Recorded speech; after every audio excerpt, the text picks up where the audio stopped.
When I bought the duplex, everyone told me it was a great investment. 2 units, quiet neighborhood, reliable rental income. The previous owner had lived upstairs and rented the bottom apartment for years. When he sold it to me, he said something strange during the final walkthrough. "Most tenants keep to themselves," he said.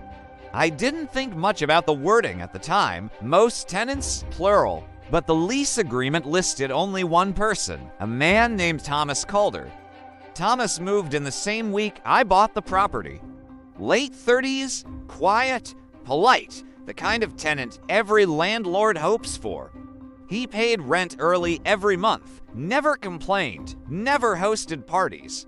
Honestly, if every renter behaved like Thomas, owning property would be easy. But after the first month, I began noticing small things that didn't make sense. The first thing was the lights. I lived upstairs, so I could see the downstairs windows from the driveway. Every night around midnight, the living room lights turned on. Then off, then on again, almost like someone walking through the room repeatedly. At first, I assumed Thomas had trouble sleeping.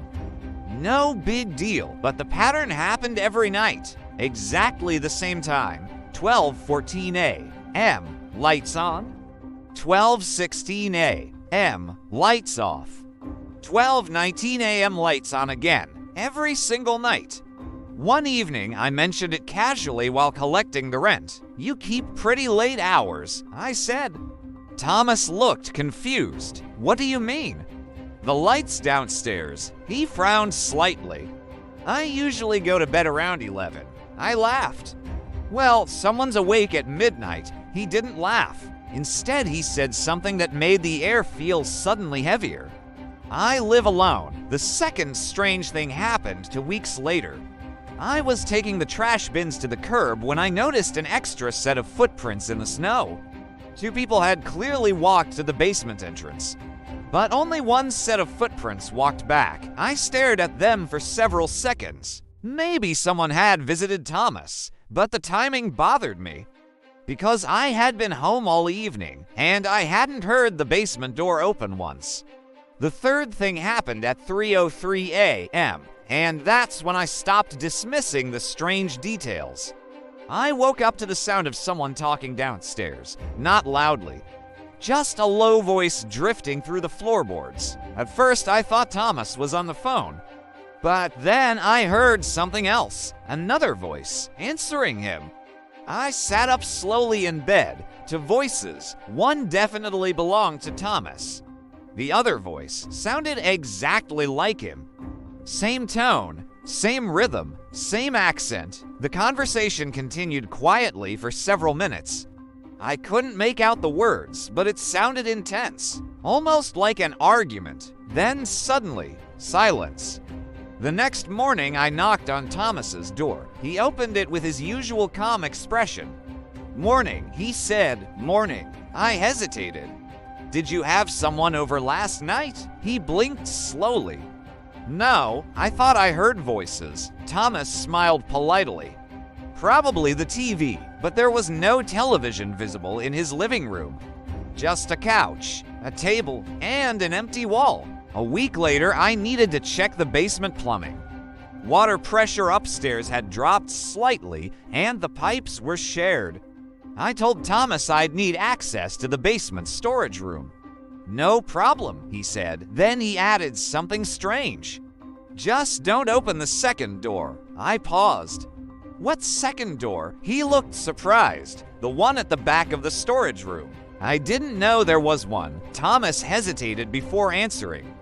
"Most people don't notice it." That sentence bothered me all day.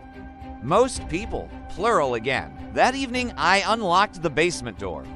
The storage room was dim and dusty. Old shelves, paint cans, water heater humming quietly.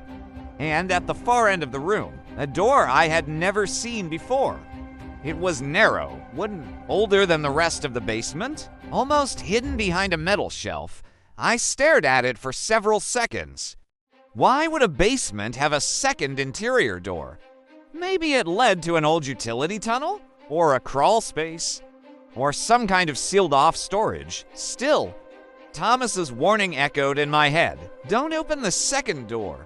Of course, that made it impossible not to try. I walked across the room slowly. The door handle was cold, the wood looked warm, like someone had used it often. I hesitated. Then I turned the handle. The door opened quietly. Behind it was a small room, completely empty, except for one thing. Another door on the opposite wall. My stomach tightened. This second door looked newer, and it was locked. But something about the room felt wrong. The air felt colder, heavier, like stepping into a place that hadn't been opened in years. Then I noticed something that made my pulse spike. Footprints in the dust, 2 sets, one entering the room, one leaving. But the footprints didn't match. One pair looked like Thomas's shoes. The other pair were identical, same size, same pattern. I stepped back into the storage room quickly. Something about the setup made no sense. Why would there be a second locked door behind a hidden door? And why were 2 identical people walking in and out? That night, I couldn't sleep. At exactly 12:14 a.m., the lights downstairs turned on again. Then off, then on. At 3:03 a.m., the voices started again. 2 voices, arguing, both belonging to Thomas. The next morning, I confronted him. "You're not alone down there," I said.